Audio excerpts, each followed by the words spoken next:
Hello friends, welcome to the third video in GCP Practical Lab series. In last video, we did a lab on GCP Cloud SQL. We saw how to deploy a web server VM instance using GCP console. And then we saw how to create a Cloud SQL instance. And then finally, we configured an application in our Compute Engine instance to use Cloud SQL. In this video, we will do a practical lab on cloud storage. First, we will deploy a web server VM instance using GCP console. Then we will create a cloud storage object. And then finally, we will configure an application in our Compute Engine instance to use this cloud storage object. So let's begin. Okay, so now we are on the GCP console page. Task 1 of this lab is same as that of the last lab, where first we will deploy a web server VM instance. So for this, first we need to go to the navigation menu, go to Compute Engine VM instances, and then we need to go to Create Instance.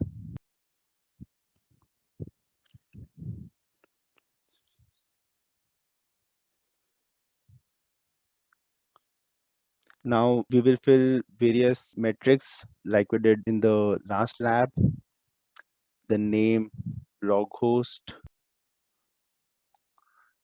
the region and zone I will not change. Machine type, just keep the defaults. The disk, I will change it to version 9.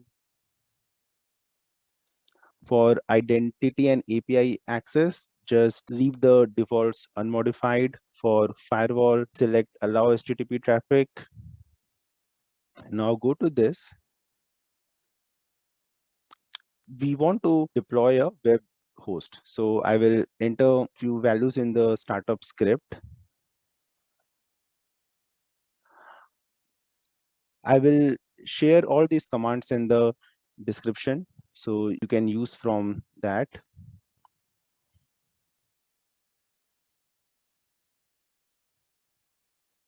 Now all the remaining values, we can leave them as defaults. And finally, we need to go to create. Now this VM might take 1 to 2 minutes for coming up. So I will pause, and once it is up, I will resume. Okay, so now our VM blog host, it is up. Just copy internal and external IP address in a notepad because we are going to use them later in this lab.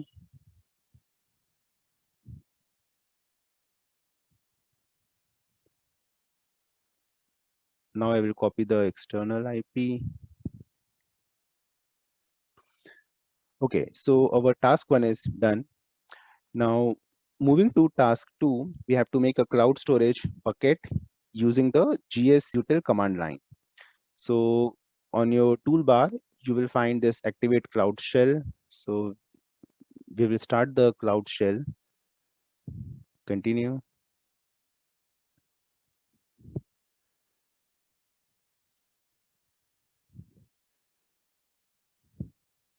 Cloud storage buckets can be associated with either a single region or a multi-region location.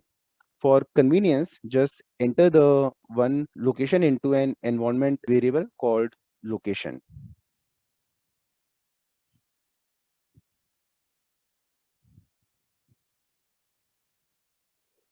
Now, all the cloud storage bucket names must be a globally unique value. For me, project ID is a globally unique value, and I have stored that in a variable.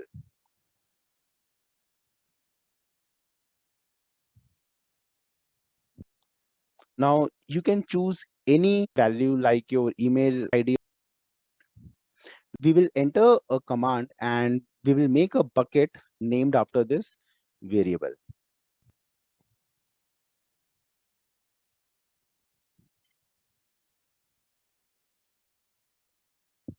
Authorize. Like I said, you can use any variable with a unique value. Just you need to make sure that this is the way you are going to create this bucket where the variable name should be at the end. Now we will retrieve an image from internet, and for that I will use this command.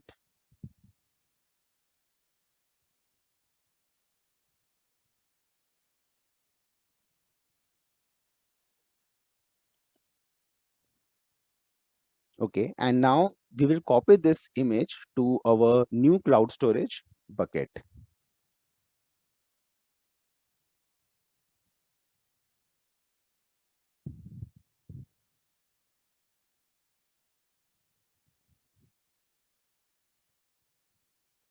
Now, as you can see, we copied this image from internet, and now we have copied this image into our cloud storage bucket. Now we need to modify the access control list of this object so that it is readable by everyone. And for that, we will use this command.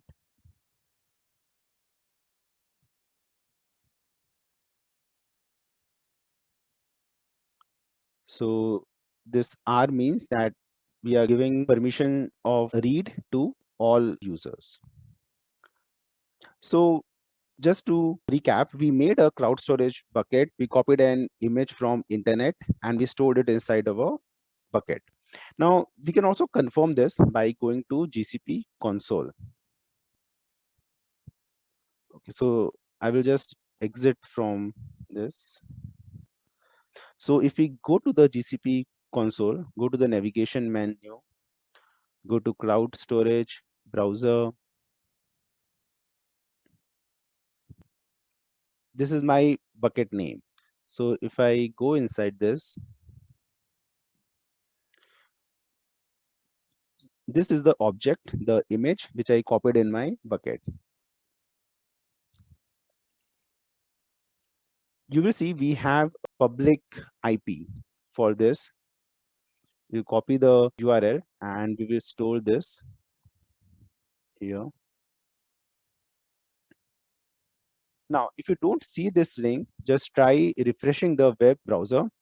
If you still do not see the link, then you need to go back to the Cloud Shell and confirm that your attempt to change the object's access control list with the gsutil aclch command was successful. This command.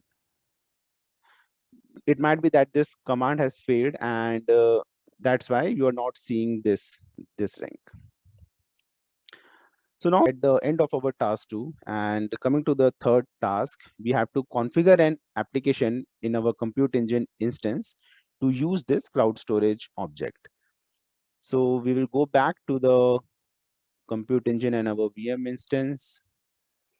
Okay, so now we will do SSH and we will use the command line of this VM. Now in this SSH, first we will go to the root folder of our web host.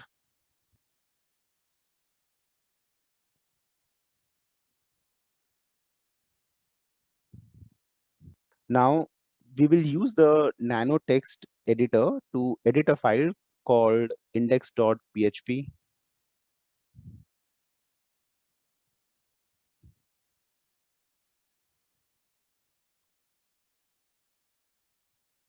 Now in this file, we have to copy this code, and in place of this image, we have to use the public link of our cloud storage object.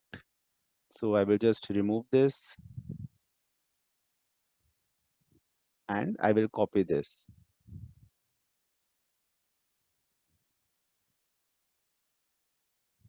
Okay. Now I will paste this.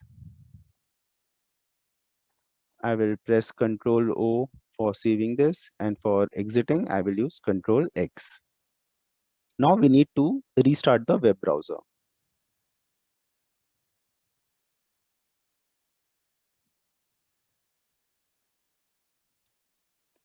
Okay.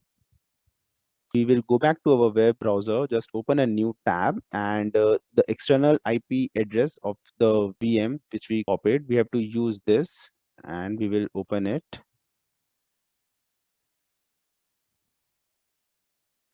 followed by index.php, because that is a file where we have given the link of our cloud storage object. Now, you have to be sure that you are using the external IP address and not the internal IP. Okay, so now when you load the page, its content now includes this banner image. This is the image which we copied from internet. Okay, so in this lab, first we made a web server VM instance, then we created cloud storage object, and finally we configured app in our VM to use this cloud storage object. Do practice this lab and comment in case you are facing any issues. In the next lab, I will give you a demo on App Engine and Kubernetes Engine, GKE. Please share this video and also subscribe my channel.